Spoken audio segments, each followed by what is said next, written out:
I'm Adam Sollitt. I use the pronouns he, him, and his, and I'm very grateful to be joining you from Treaty 7 territory today, and also very grateful to be joined by my amazing colleague, Marie-Pier. Thank you so much. Merci beaucoup, Adam. Hi, everyone.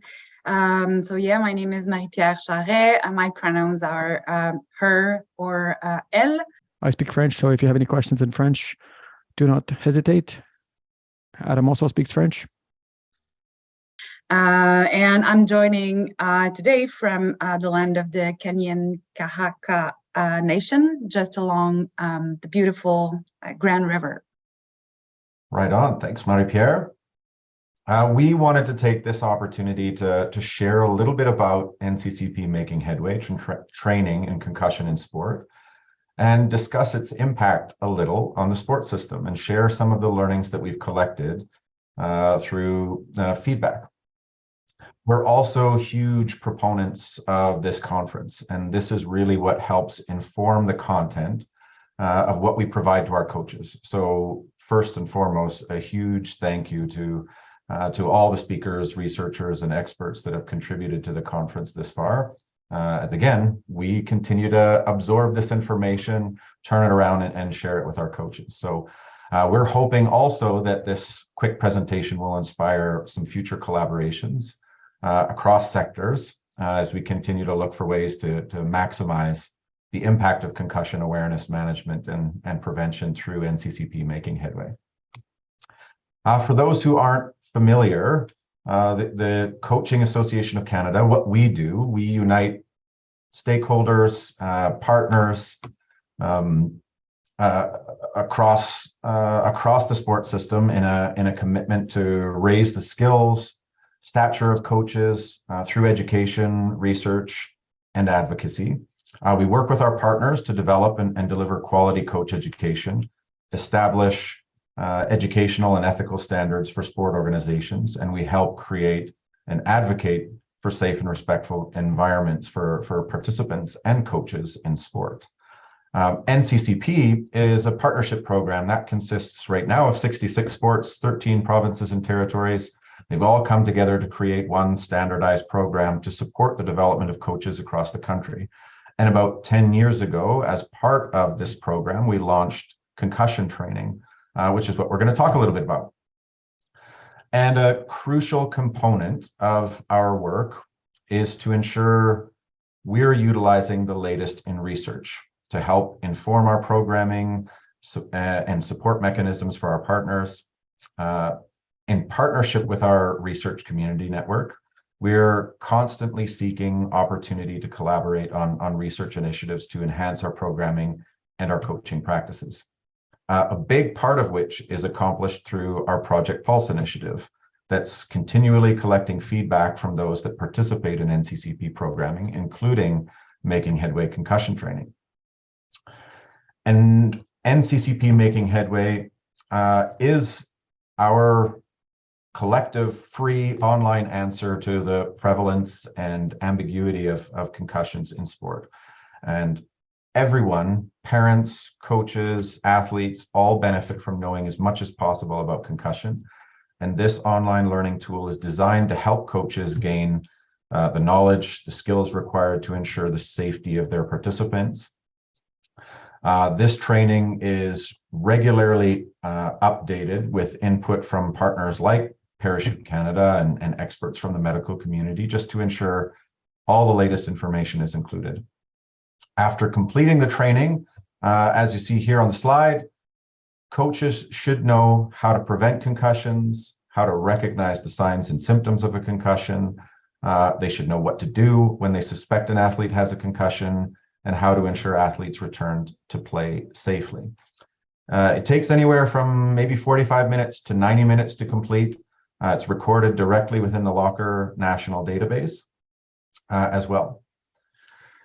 And while it's not necessarily a partnership requirement, we do have 23 national sport organizations that have NCCP Making Headway as a part of their program pathway requirements for coaches. And that includes a few sport-specific versions as well that you can see here. So we have football, freestyle ski, snowboard, soccer, Special Olympics, speed skating, baseball and basketball, it's just in its final stages of development, have their sport-specific versions.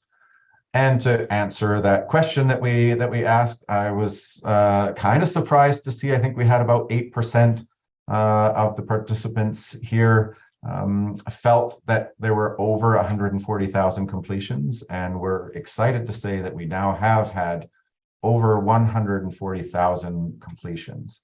And that number continues to grow with over 25,000 completions just over the past year alone, which we're very excited about. Again, our purpose is getting this information into the hands of coaches to share with everyone within their reach. So with all of those completions, we've learned a lot through the continual collection of feedback, which I'll turn it over to Marie-Pier to speak a little bit about. Thank you, Adam. So as Adam said, our research strategy really has allowed us to collect lots of feedback from participants to NCCP multi-sport training. To give you an idea, from the 2021-2022 fiscal year, I have processed results on 28 modules from over 16,600 surveys.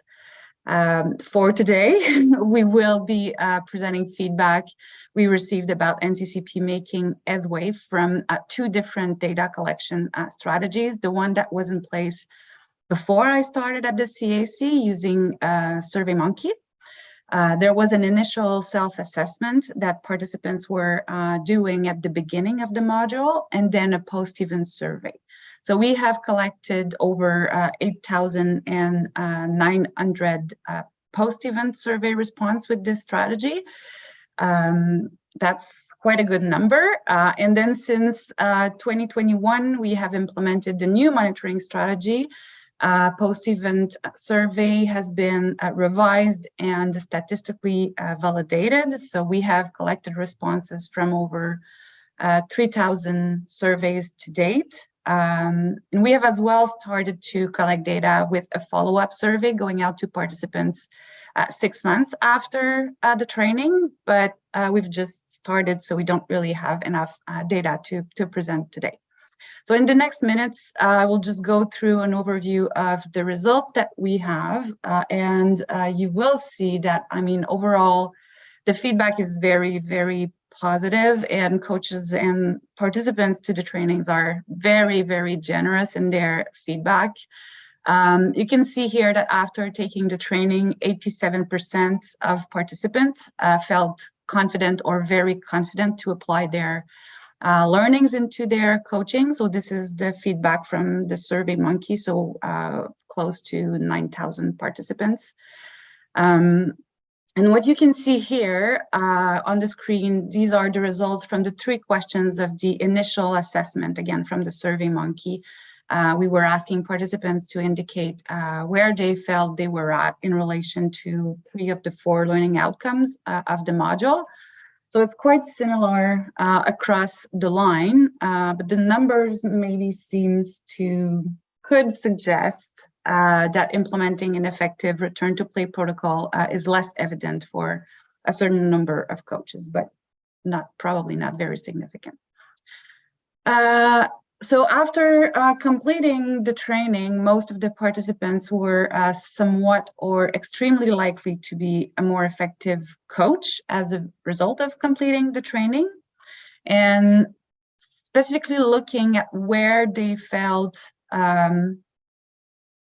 more and less confident, and I'm sorry, we don't have the graphic here, but 70.4% strongly agreed that they were more confident in their ability to implement an appropriate return to play protocol with their athletes following a concussion, and 28.4% somewhat agreed. So that's where maybe we felt, we saw on that previous slide here that maybe they don't feel as comfortable. So as said earlier, very encouraging feedback. Looking at some of the comments that coaches give us is as well very interesting. What you can see on the screen are the number of comments that we have for each category. We have removed lots of the comments that were not really helpful here, like those "thank you," "CAC, you're awesome," "this survey is too long," or that there are technical bugs in the e-learning that happens. So here are examples of, very positive feedback that we receive. Lots of generosity, as I said earlier. We have very detailed comments explaining not only that they like the training, but why participants like the training. So that's super helpful for us when revising and developing even other trainings to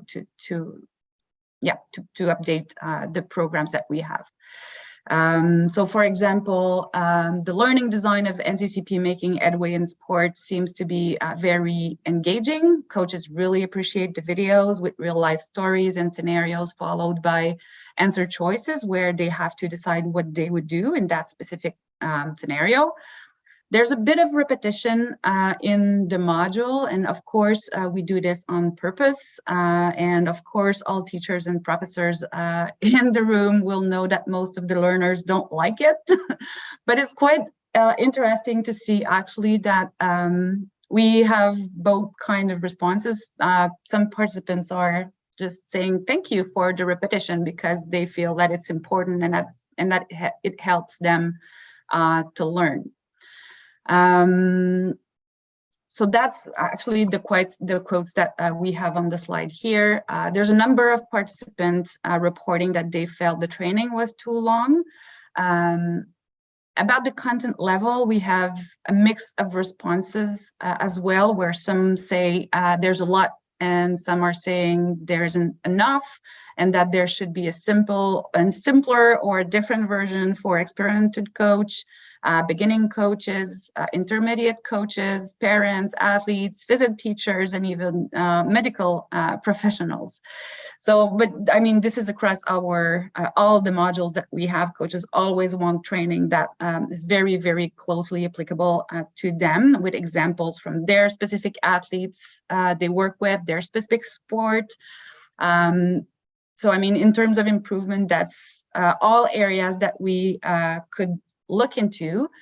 And certainly those last ones, recommendations, again, coming from participants of the training, where they're proposing lots of other resources, even if, I mean, the training already offer a large number of resources. Some of those that are proposed here are very interesting. And maybe last, one other that is feels very relevant, certainly after some of those presentations today, is to offer more in the training in terms of interpersonal knowledge, like dealing with participants who might be afraid to come back, for example, or how to prepare and deliver a meeting with parents and the team at the beginning of a season, for example. So it's very interesting to see how the participants' feedback actually relates to some of the content that's already presented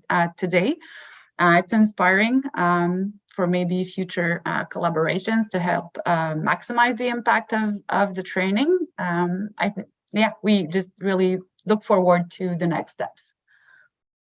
Thanks, Marie-Pier. And as far as next steps go, as you see, we've already been in touch with those that are involved in the 2022 International Consensus on Concussions in Sport from the 6th International Conference on Concussions in Sport held in Amsterdam in October. And we'll be looking to make some minor adjustments, again, just to ensure complete alignment with that consensus statement. And once it's finalized and published, of course, as well as consistent and aligned with the Canadian guideline on concussion in sport. We'll continue to collect feedback through Project Pulse to monitor the impact of the training. And as Marie-Pier said, we'll shortly introduce a follow-up participant survey to get even stronger sense of kind of the long-term impact after 6 months of taking the training. And while it's not necessarily on this slide, it's also, I think, really important and exciting to note that the Coaching Association of Canada is currently working on a public-private partnership to advance concussion management in partnership with Parachute and Agile IS, which includes an application that customizes the concussion management process according to organizational policy. So this can be done on your mobile phone. So we're really excited. We'll have more information on that in the coming months for sure, as well. So with that, just a big thank you again to Cirque for having us here, and of course welcome any questions or comments that you might have. Excellent. Well, thank you. Thank you for being here with us today. I also like to mention, if you have any questions in French, don't hesitate to send them through in French in the Q&A function, because we'll be able to read out your questions in the language of your preference. So Adam, Marie-Pier, it's always great to see the fabulous work coaching is doing to help the coaches. But to your point, Adam, not just the coaches, but the parents also and the trainers. Everyone can benefit from this coaching, from the Concussion Making Headway module. I do have one question for you that came in. I think that's really important to ask. Do you know offhand if there's a requirement for coaches to take this concussion training every few years to keep up to date? Because as you've just mentioned, you keep updating that module. So is there a requirement that coaches should be taking this module every few years? It's a great question, wonderful question. So there isn't an NCCP requirement for coaches to take this on a regular basis. Certainly would be recommended to take it often, particularly when we do have or do make updates. Sport organizations may choose to require their coaches to take it regularly, maybe every year or every couple of years as an NCCP standard. That's not the requirement. But as far as professional development goes, every time a certified coach takes NCCP Making Headway, they can accumulate professional development points to maintain their status. So whether they've taken it once before or a couple of times before, they can still accumulate those professional development points. So that would certainly be a recommendation for coaches to stay current and relevant as more information comes available. That was a great answer, Adam. So I think we have two call to actions here for our Zoom room participants. One, if you've not taken the training, log on to the coach's website, go to the locker and get the Making Headway concussion training done. It's something that we all should be doing if we are coaching or we're spending time with athletes in sport. And the second call to action is if you have done that training in the last few years, maybe it's time to brush up on our concussion knowledge, right? So let's go back into the locker and rack up those PD points as you suggested, Adam. So un gros merci, Adam, Marie-Pier. We always love hearing what you're up to. So thank you again for joining us today.